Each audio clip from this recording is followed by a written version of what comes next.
Bismillahirrahmanirrahim. Assalamualaikum warahmatullahi wabarakatuh. Baik teman-teman, di video kali ini saya akan membahas tentang bagaimana cara kita menyusun atau merapikan sebuah program kerja. Di program kerja ini biasanya dilakukan oleh para pengurus terpilih pada kegiatan-kegiatan musyawarah besar guna untuk menentukan program kerja apa yang akan dilakukan pada satu kali kepengurusan. Nah, program kerja ini sangat penting teman-teman, karena program kerja ini adalah sebuah acuan tentang apa yang harus kita lakukan selama satu kali kepengurusan tersebut. Nah, dalam hal ini, dengan adanya program kerja, organisasi akan lebih terarah. Dengan adanya program kerja, kita sudah tidak meraba-raba lagi tentang apa yang harus dilakukan selama satu kali kepengurusan tersebut. Namun, jika dalam penataan program kerja itu kurang rapi, maka kemungkinan organisasi itu akan berjalan kurang efektif. Karena acuan untuk melakukan kegiatan-kegiatan selama kepengurusan itu kurang rapi, teman-teman. Nah, contohnya seperti ini, teman-teman. Itu contoh program kerja pada bidang pendidikan dan pengkaderan. Ini hanya contoh ya, teman-teman. Di situ poinnya ada latihan dasar kepemimpinan, kemudian seminar pendidikan, dan juga ada kegiatan bina akrab. Nah, ini contoh program kerja yang menurut saya kurang efektif, teman-teman, karena kurang tertata.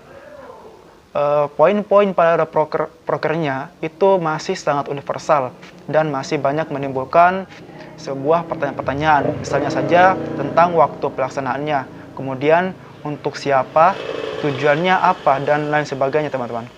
Nah, karena begini ya, teman-teman, program kerja itu adalah sebuah spesifikasi dari visi dan misi, sehingga program kerja itu harus terstruktur dan rapi, sehingga dapat membantu mewujudkan visi dan misi. Kemudian juga bisa menjawab kebutuhan organisasi dan juga menjadi acuan bagi pengurus agar lebih bekerja secara sistematis dan teratur. Nah, kemudian bagaimana sih caranya kita menata atau menyusun program kerja yang baik? Nah, kurang lebih sepertinya, teman-teman, saya contohkan di layar. Itu ada contoh program kerja yang saya buatkan untuk dilihat oleh teman-teman. Ya. Pertama-tama itu buat sebuah tabel, dan di kolom baris pertama itu ada nama kegiatan, tujuan, sasaran, estimasi waktu, dan juga estimasi anggaran. Baik, kita bahas satu persatu ya, teman-teman. Nah, nama kegiatan. Pastinya ini menunjukkan jenis kegiatan yang akan kita buat. Contohnya di situ bina akrab. Oke, latihan dasar kepemimpinan dan juga seminar kebangsaan. Ini contoh kegiatan yang akan kita buat. Kemudian kegiatan ini harus jelas tujuannya. Untuk apa? Agar input dari kegiatan itu dapat dimanuver dengan baik. Baik dimulai dari pembuatan tema, pembuatan konsep, dan lain sebagainya. Nah, kemudian tujuan ini juga dapat menentukan output dalam kegiatan. Misalnya pada kegiatan latihan dasar kepemimpinan ya, tujuannya untuk menumbuhkan dan meningkatkan sikap kepemimpinan dari mahasiswa.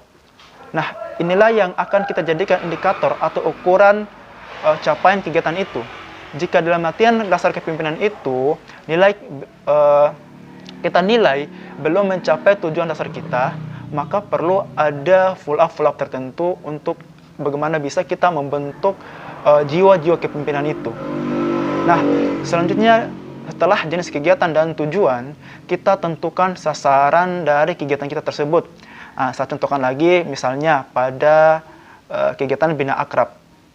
Oke, di sini saya contohkan sasarannya itu adalah mahasiswa lama dan juga mahasiswa baru. Ini hanya contoh ya, teman-teman. Kalian juga bisa menambahkan dari pihak dosen untuk sasaran kegiatan tersebut. Kalau misalnya HMPS mungkin bisa melibatkan kaprodi dan juga dosen-dosen lainnya.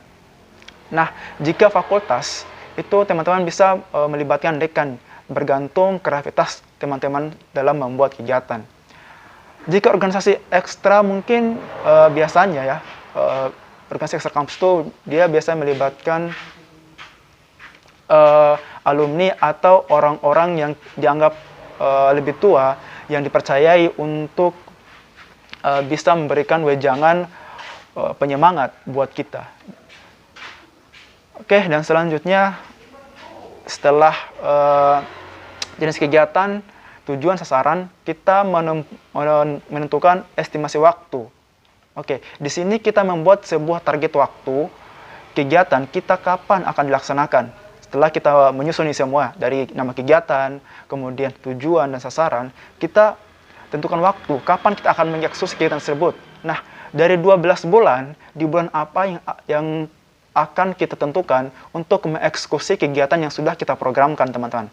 Nah, hal ini penting supaya bidang yang menaungi kegiatan tersebut bisa membuat persiapan sejak dini, minimal 1 atau 2 bulan sebelum kegiatan dimulai.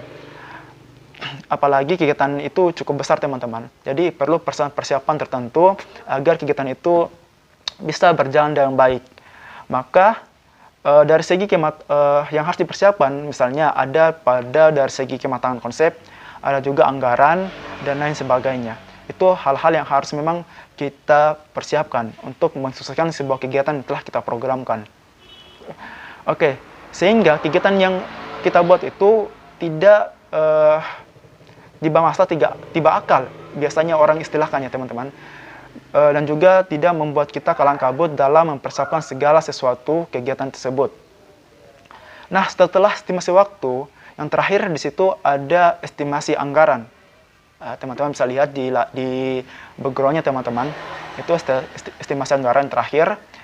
Nah, setelah menentukan semuanya dari jenis kegiatan hingga estimasi waktu, kita perkirakan anggaran yang dibutuhkan untuk masing-masing program kerja yang telah kita buat. Misalnya nih, program kerja pada bidang pendidikan dan pengkaderan ini. Tadi ada beberapa contoh program kerja yang saya contohkan ya. Itu berapa masing-masing program itu yang dibutuhkan anggarannya. Di sini saya contohkan ya. Misalnya di kegiatan Bina Akrab.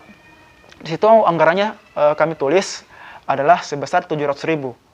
Nah, perkiraan anggaran ini tidak asal-asalan kita buat, teman-teman. Jadi, perkiraan anggaran ini kita harus berdasarkan analisis dari keseluruhan kebutuhan yang kita butuhkan dalam kegiatan tersebut.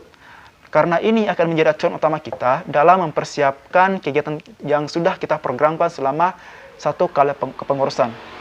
Jadi, itu sangat penting, teman-teman. Kita buatkan sebuah skema agar arah kita dalam mengurus organisasi itu lebih tertata rapi.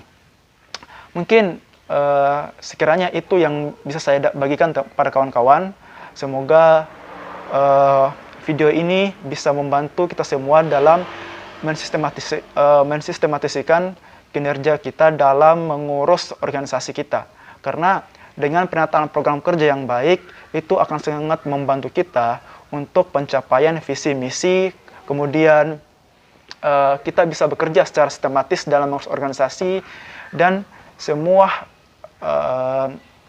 program kerja yang kita buat itu bisa menjawab semua kebutuhan organisasi kita. Oke, mungkin itu saja. Semoga bermanfaat. Wabillahi taufiq hidayah. Wassalamualaikum warahmatullahi wabarakatuh.